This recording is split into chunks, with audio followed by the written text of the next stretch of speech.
List of Democratic mayors from some of America's biggest towns, all digging in their heels and vowing to fight President-elect Donald Trump on his pledge to crack down on so-called sanctuary cities. Welcome to the Kelly File, everyone. I'm Megyn Kelly.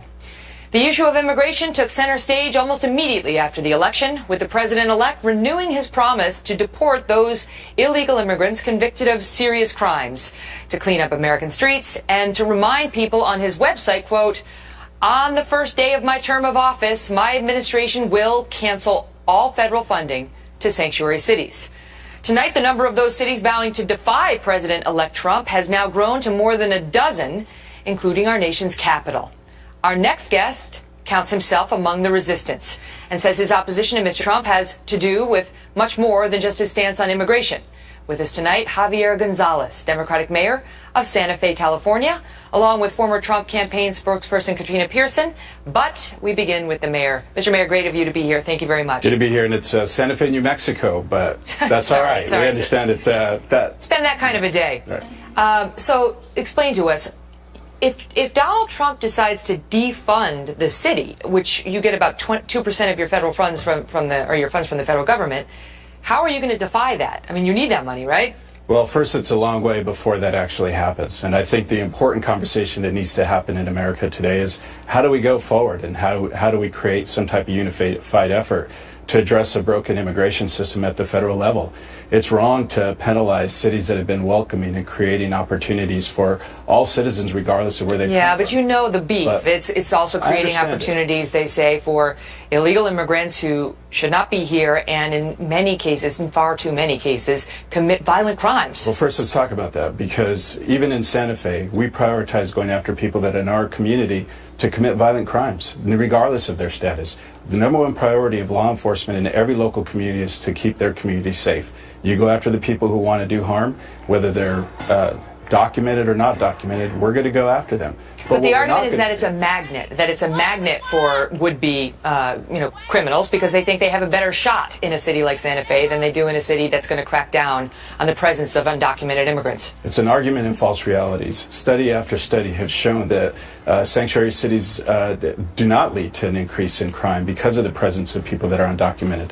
This is a broken federal system. People who are living in our communities peacefully, lawfully, want to do so to achieve the American dream. If we fix the federal immigration system, cities won't be having to take on this position to protect our communities. So, well, that's true, but as you know, these guys can't get any immigration reform done. I mean, that is a pipe. It just hasn't happened. It's certainly not going to happen now. Look, we have a president. Donald Trump is saying on his very first day he's going to cancel the federal funding sanctuary cities. But listen, here, what people think about when they think about sanctuary cities, they think about cases like the Bolognas out in San Francisco. That is in California, and what happened to her poor family, where her husband and her sons were murdered by somebody who should have been deported but was left there thanks to a sanctuary city policy. They think about Kate Steinle and how she was murdered by somebody that the ICE detainer request was not cooperated with, and a young woman was killed. And you can understand why Americans say, we're done. We understand. We were empathetic to the plight of illegal immigrants who come here in a well-meaning way at first, but now we're done because too many people have been hurt. The violent crimes are horrific, and no one should justify those actions. But the truth is, look at communities like Santa Fe, where we've had these policies in place since 1999. We weathered the recession with some of the lowest unemployment. We're marked as a city as creating jobs because of entrepreneurship. Time after time, we've seen success because we've been a welcoming, diversified city that doesn't focus on trying to do the federal government's job. But how do you enforce the sanctuary nature of the city? In other words, do you not ask about immigration status on arrests, or how do you enforce that? Here's what we don't do. We don't ask people what their immigration status is.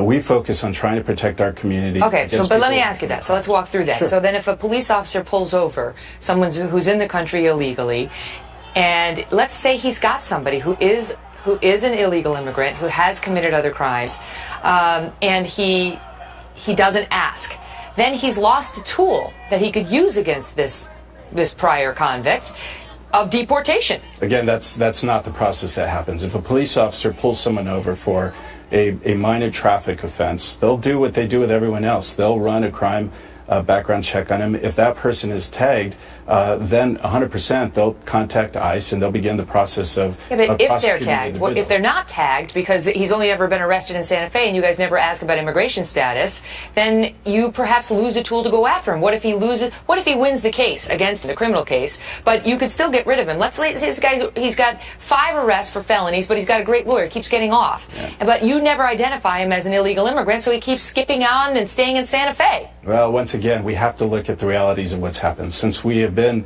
a safe city, a welcoming city, nothing has shown that we've had a rise in crime rates or violent crime as a result of it. Since 1999. If anything, the contrary. No rise at all.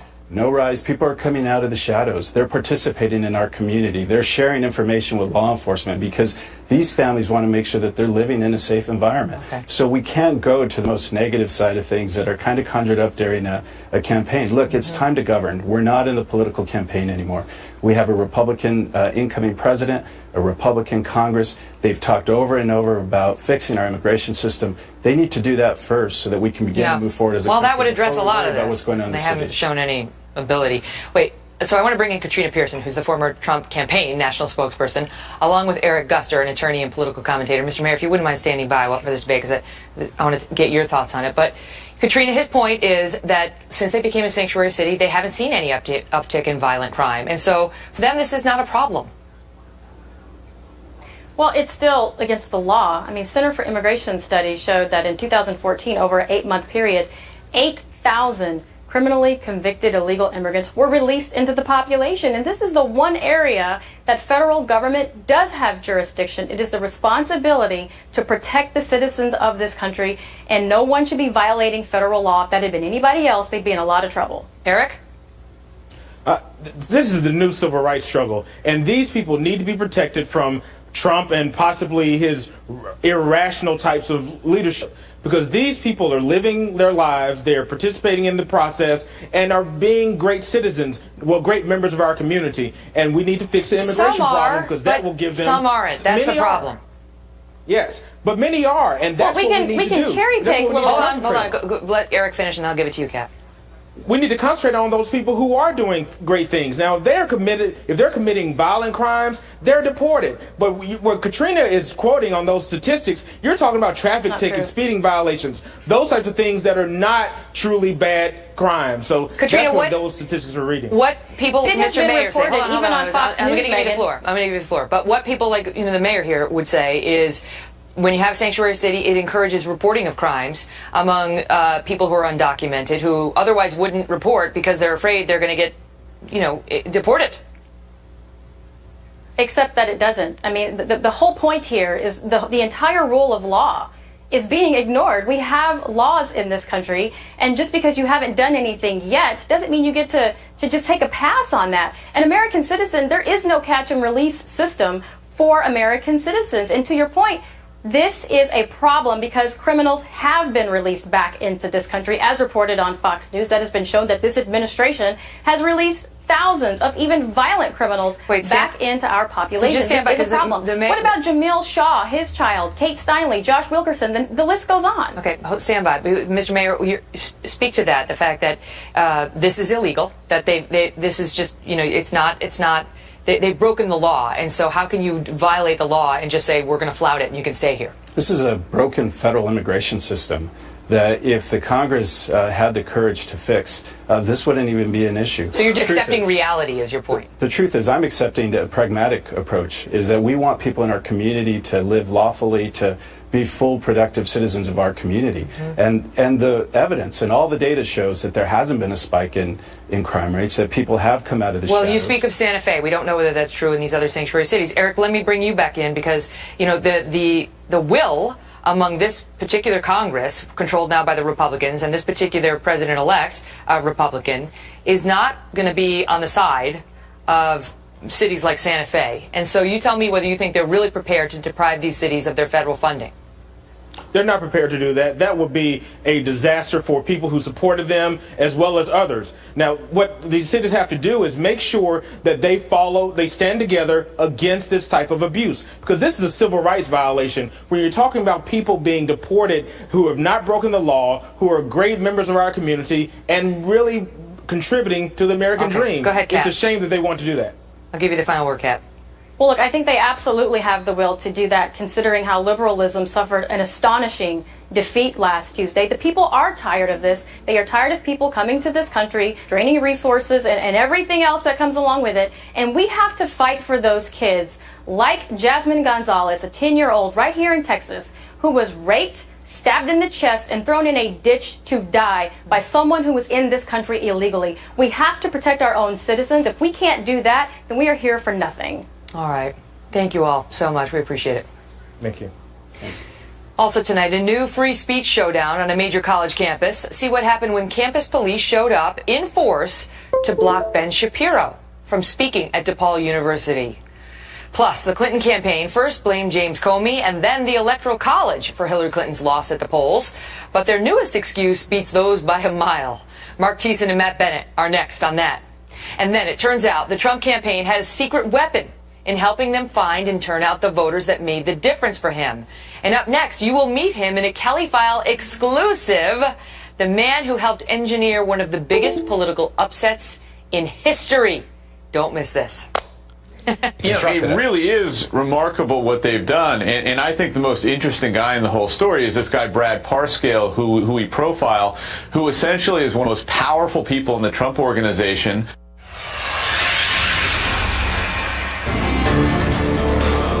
With class-exclusive four-corner air suspension for a smooth, controlled, level ride.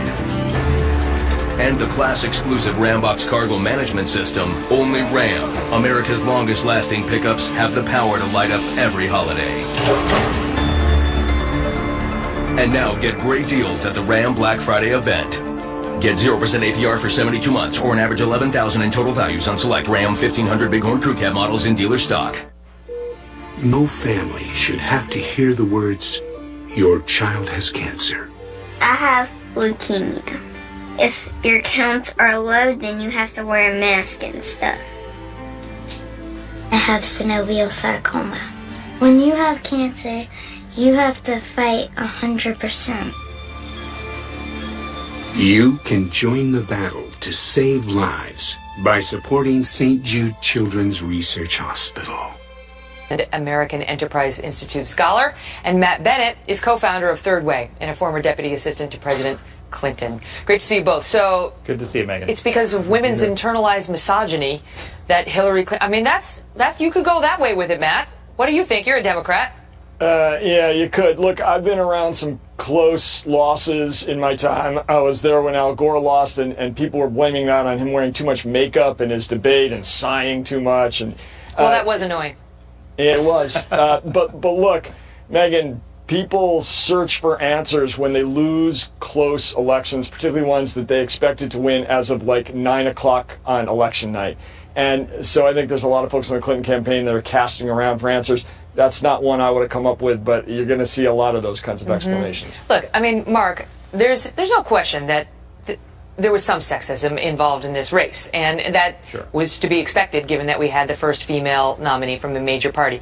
But to attribute her loss to white women being sexist pigs is a little confusing when, you had a candidate who, even as President Obama said, didn't work as hard as he didn't go to all the counties, didn't drive out all the voters in places where margin really mattered. Absolutely. Look, I think the Democrats have a big problem, which is that there are 0 electoral votes in the state of denial. Which is where they are right now. Hillary Clinton did not lose because among women, white women, because of internalized misogyny. She lost because most American women think she should be in prison. After James Comey came out with his decision, is a fact. After James Comey came out with his decision saying that she shouldn't be prosecuted, Washington Post did a poll. 56% of American women thought she should have been prosecuted. Fox News poll on the eve of the election, 61% of American women thought she was dishonest. Apparently, the lesson of this election is women don't vote for other women who they think are dishonest and belong in prison. Well, they didn't think Trump was honest either, but they voted for him. So what was it about Hillary? What was it? Was it the prison threat, the criminal threat against her that caused them not to vote? Matt, I read an interesting article the other day that suggested she was losing the voters before Director Comey came out. They were starting to go Trump. He was getting the third-party voters at the last minute who were like, never mind, I'm not going to vote for, this guy who doesn't know anything about Syria. I'm going to go with somebody else. Who else? Oh, Trump. And it wasn't, you couldn't attribute it necessarily to her alleged criminality, but what do you think? Yeah, I think that's probably right. I just don't, look, the data from this election, I think, has been proven to be a little suspect. We'll have to dig through it to see which was right.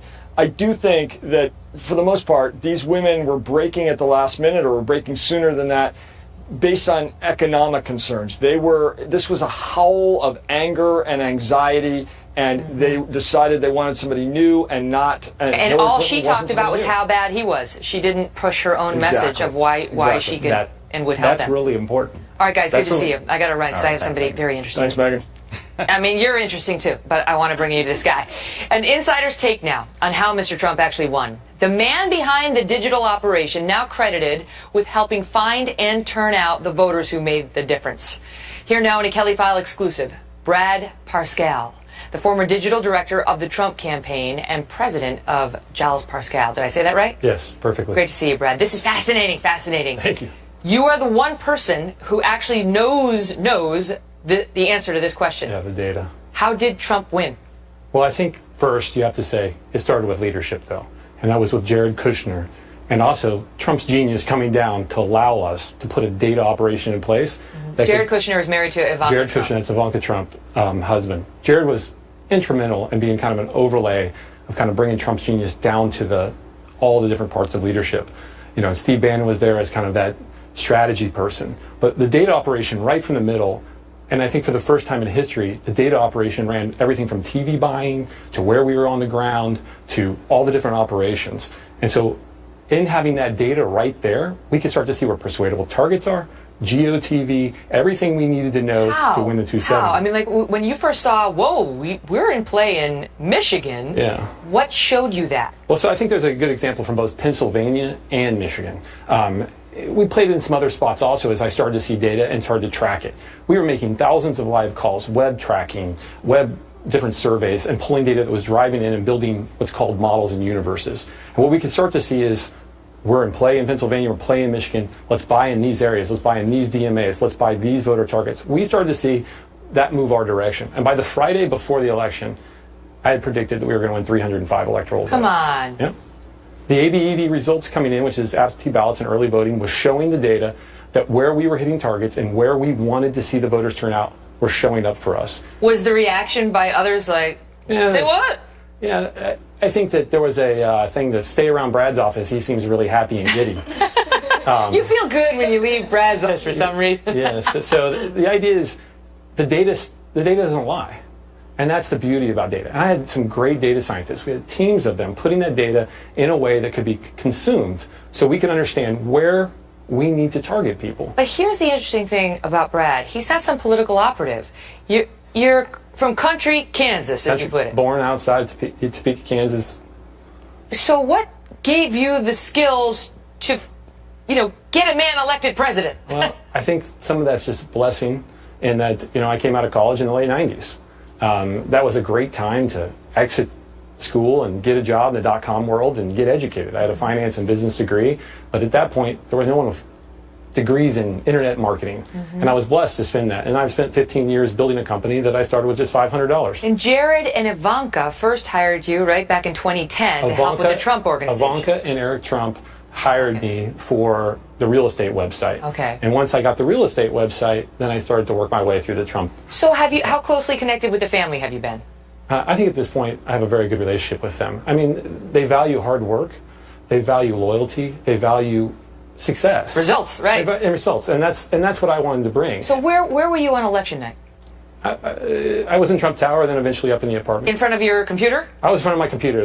What did you know then before others? Like, we got this. Friday I was 95% sure, and by Sunday I was about even more. And my Tuesday morning, I got more nervous Tuesday morning because I knew so much, I just had to wait.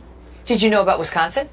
My one flip mistake was Wisconsin and Colorado. That's my 305 to 306. However, as you can see, our media buys from Michigan to where we bought them in Pennsylvania and the different ways we're doing, we had a very good strategy with the data.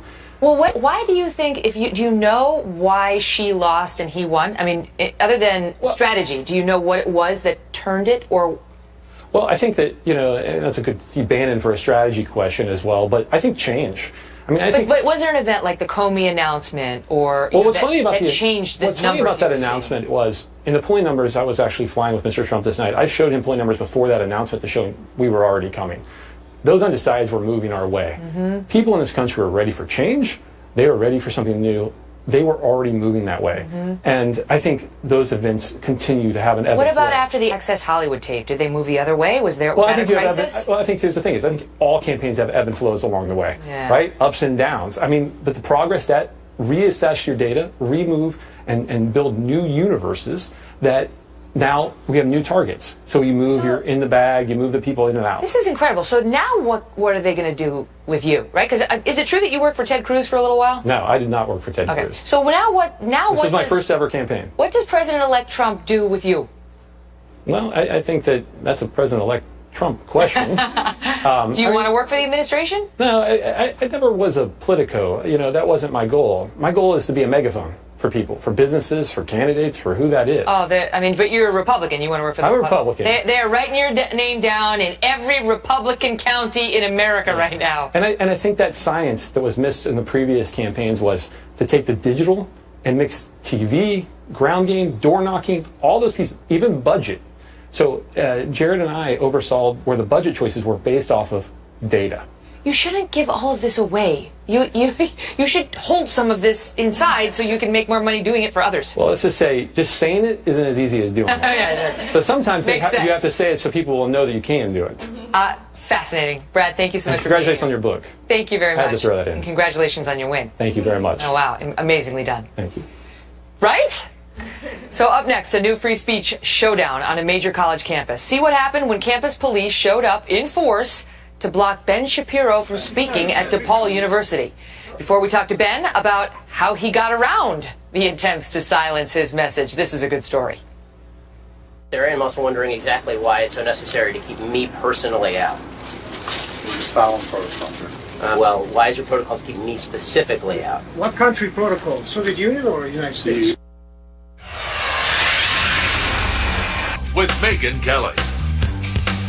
1 week ago, Donald Trump won the presidency of the United States, prompting emotional reaction nationwide.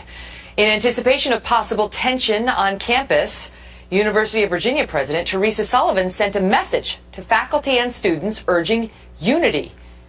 Now she faces backlash for daring to mention Thomas Jefferson in her email, who, by the way, founded the school. Trace Gallagher has that story from our West Coast newsroom. Trace?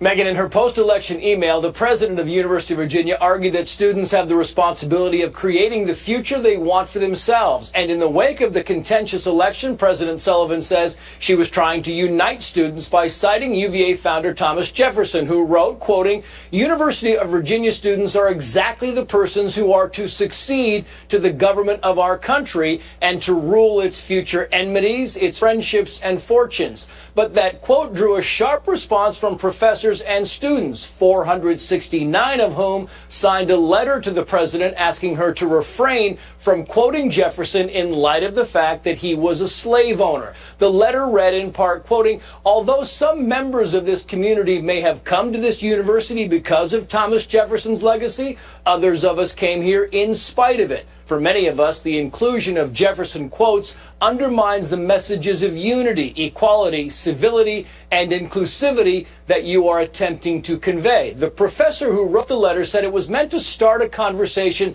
of ways to be more inclusive. Well, it certainly started a conversation.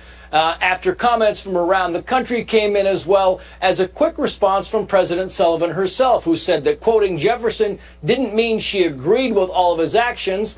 And then the president, who was asked not to quote Jefferson, went on to use his most famous quote, which all men are created equal, writing, "Those words were inherently contradictory in an era of slavery, but because of their power, they became the fundamental expression of a more genuine equality today." And history buffs will also note that Thomas Jefferson was often quoted by Martin Luther King Jr. Megyn. You cannot make this stuff up. Trace, thank you. Also tonight, a tense scene unfolded on another campus just hours ago when conservative commentator Ben Shapiro was prevented from stepping foot onto the campus of DePaul University in Chicago. Shapiro was invited by DePaul's Young Americans for Freedom chapter, attempting to defy a ban instituted against him in August, when the university said Shapiro was not welcome to speak on campus due to security concerns, allegedly. Here's how it unfolded. The bottom line is it's private property, okay? That if it wasn't proper procedures weren't followed, then you're not going to allow it. So am I to understand that if I take 3 steps forward, you will attempt to have me arrested? If you create a problem and you will not, leave the campus, yes. Okay, so just to be clear, if I attempt to enter that hall right there and sit down just to listen to somebody speak, or if I attempt to ask a question or to engage in free speech, you will have me arrested. At this point, yes, sir. I'm also glad that in a city, I mean, clearly you have great security. I'm glad in a city that has some 4,000 shootings to this date, you have 30 members of security just for a 5'9", 165 Jewish guy. Wow. Joining me now in a Kelly File exclusive, Ben Shapiro, editor-in-chief of the Daily Wire. Here we go again, Ben. Here we go again. It's incredible how, time after time, these college campuses won't even let you speak because you get shouted down by intolerant people when you try to go, and then they say it's a security concern.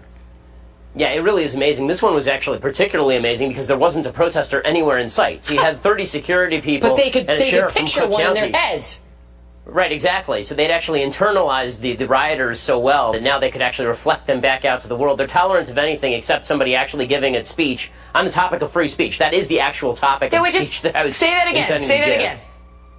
The speech that I was giving was about free speech, and they are tolerant enough to ban it. So that was exciting. It's unbelievable. You were not allowed to speak about free speech at all. This is what modern-day university campuses have come to. Not in all cases. There's the University of Chicago that denied people their safe spaces. But in this case, so you showed up there to make a point about free speech, and you were arrested. Now, does this have any public dollars coming its way, this university?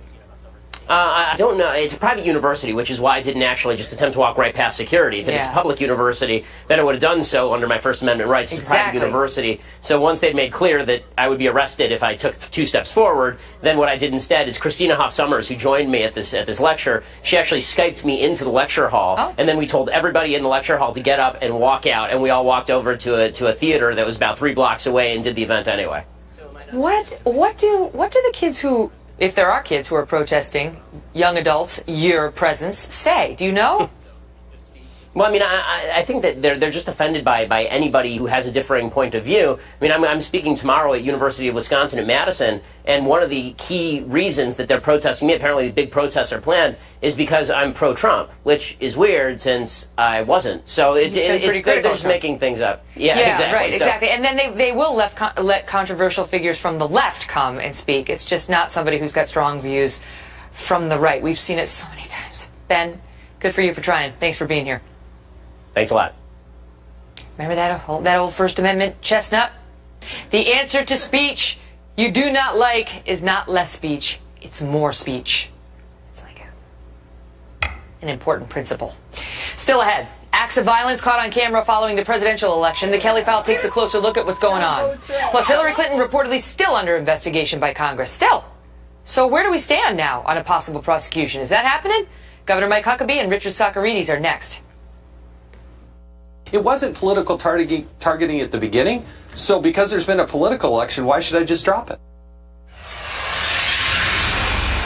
And just getting breaking news in now over the wires. It came out earlier today that Senator Ted Cruz went to Trump Tower and had a meeting there with President-elect Trump, in New York. And now the national political reporter Jennifer Jacobs for Bloomberg is reporting scoop, that's how she's put it, Trump is discussing Ted Cruz for AG, for Attorney General. Ooh, that's interesting. Not confirmed yet by Fox, but a possibility. So why don't we ask somebody who might be in a position to know? Fox News contributor, who's a man who supported Mr. Trump through thick and thin for 6 months at least, Governor Mike Huckabee. And you used to run for president with both of these guys. It was something you all did together, even though you were against one another. And you tell me whether you think there's any chance Donald Trump is considering Ted Cruz for AG. It would be a big shock to me. I know we all ran together, but there was never like a big group hug that involved Ted Cruz, so I would be very, very surprised if that were the case. But look, this election's been full of surprises, so it's Donald Trump's decision to make, and I'm sure he'll make it when he wants to. Do you think Ted Cruz would be a good choice for AG? You know, he certainly served in an attorney general's office in Texas as the solicitor general, so he's got that experience. He's a brilliant constitutional lawyer. He has many of the gifts, and quite frankly, I think that there are certain members of the Republican Senate, that would be happy to confirm him because he wouldn't be in the Senate, and they haven't been that happy with him being there. That's a backhanded compliment, I guess, but anything is possible. possible. I'm just saying, they'll give him a unanimous consent, even the Democrats will vote for him. He's not the most popular senator, that's clear, among his colleagues. All right, we'll continue to watch that, but let's talk about Hillary, because now we had President-elect Trump promising that he's going to put her in jail. You've got several congressional investigations going on, or at least one looking into her and others who are interested in doing so. What happens to that now?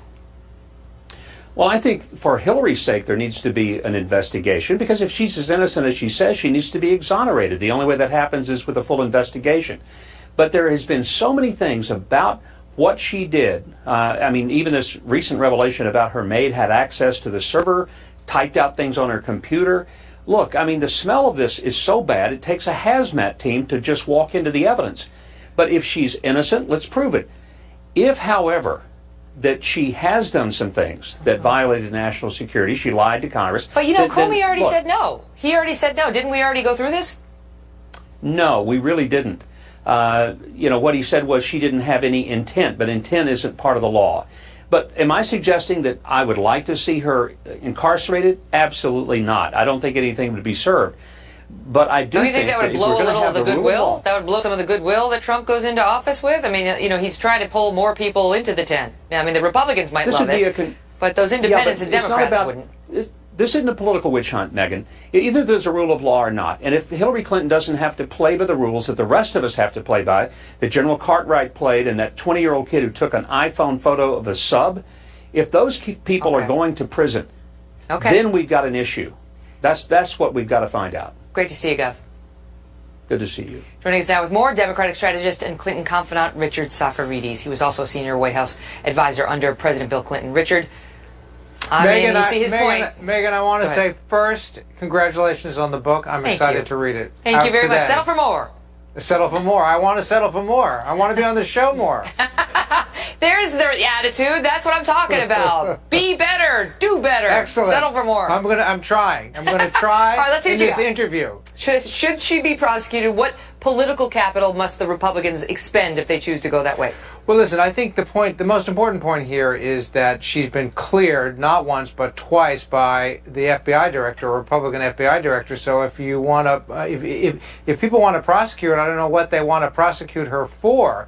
But I think that any attempt to continue this, to continue any kind of investigation is really an overreach and would backfire against the Republicans. The conventional wisdom is that if it hadn't been Loretta Lynch, but it had been a Republican attorney general, that there may have been a different result, even under Jim Comey, who's supposed to be independent. Do you think the Republicans might take the chance and find out whether that's true? Well, I don't think so, because I think that the way this works is that the FBI director, the FBI investigates, and the FBI director makes a recommendation. But it's up to the Attorney AG, General. and if the AG is Ted Cruz, I bet you he might see it differently. Yeah, but the AG, no matter who the AG is never really in a position to overrule the FBI director. Now, if the FBI director came into the AG and said, well, on the one hand, on the other hand, maybe that would be a different thing. But Mr. Comey, a Republican who was certainly no fan of Hillary Clinton's, said that there's no set of circumstances under which a reasonable prosecutor would prosecute this. So I think we have to take him at his word. But the prosecutor is the AG, not the FBI director, and so you never know if Ted Cruz gets in there and says, I think it looks like a pretty good case. Things could get interesting, although we're ahead of our skis on Ted Cruz. This is just one report unconfirmed. Yeah, great to see you, Richard. So far too. I'm feeling it. I'm feeling like it was more. It was excellent. Great to see you tonight. So still ahead, reports of violent attacks spiking since the election. So we asked Trace Gallagher to investigate, and the results he found are next. Yeah. Don't vote Trump. Don't vote Trump. Don't vote Trump. Didn't it? You vote Trump, damn it. You voted Trump. You voted Trump. Oh, yeah. Yeah, you voted Trump. Yeah. Trace Gallagher has more now from our West Coast newsroom. Trace? Megyn, 49-year-old David Wilcox says the fact that he supported Trump didn't start the beating, but it certainly made it worse. Wilcox says he was driving on the west side of Chicago when a black sedan scraped the side of his Pontiac. When he got out to exchange insurance information, he says someone yelled, "That's one of those white boy Trump supporters." Wilcox says he made the mistake of saying, "What does that have to do with this accident?" And the next thing he knew, they were beating the blank out of him. 5 people punching and kicking his head. When they tried to steal his car, Wilcox hung on and got dragged on a wild and dangerous ride. He was finally flung off during a sharp turn. Listen to him. What's happening to America? You're supposed to be able to vote in peace. It's supposed to be part of our democracy. Which is why J. Christian Adams and the Public Interest Legal Foundation has now sent 2 letters to the Department of Justice asking them to investigate this, calling it voter intimidation and a violation of the Voting Rights Act. The Chicago police say the matter is being taken seriously. And it's not just Trump supporters being bullied. Watch what happens to an anti-Trump protester at Ohio State. You don't look to compromise. Idiot! Hey, old boy! The man who tackled that student has been arrested and suspended from Ohio State. Megyn. Trace, thank you. Up next, so Entertainment Weekly today put out a great review writing the story of Kelly's years as an attorney and her subsequent rise in TV journalism is surprisingly moving, transforming Settle for More into a primer about the importance of hard work, self-esteem, and most of all, perseverance.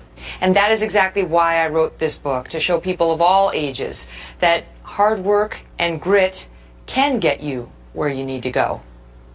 There is also a chapter on sexual harassment and a difficult time that was much publicized over the summer here at Fox News.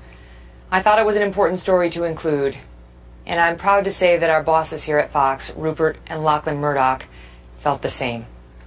Like me, they believe that sunlight is the best disinfectant. I'm grateful to them and to you for buying this empowering book. And if you'd like to meet me and talk about it in person, I will be at the Barnes & Noble in New York's Union Square tomorrow night at 6 p.m. Eastern. Then I'm going to run over here to the Kelly Pile. And then after the Thanksgiving holiday, we are taking the tour. We're taking the show on the road, coming to see you. We're going all over the country. I'll announce the full schedule tomorrow night, but I can't wait to see you. Thanks.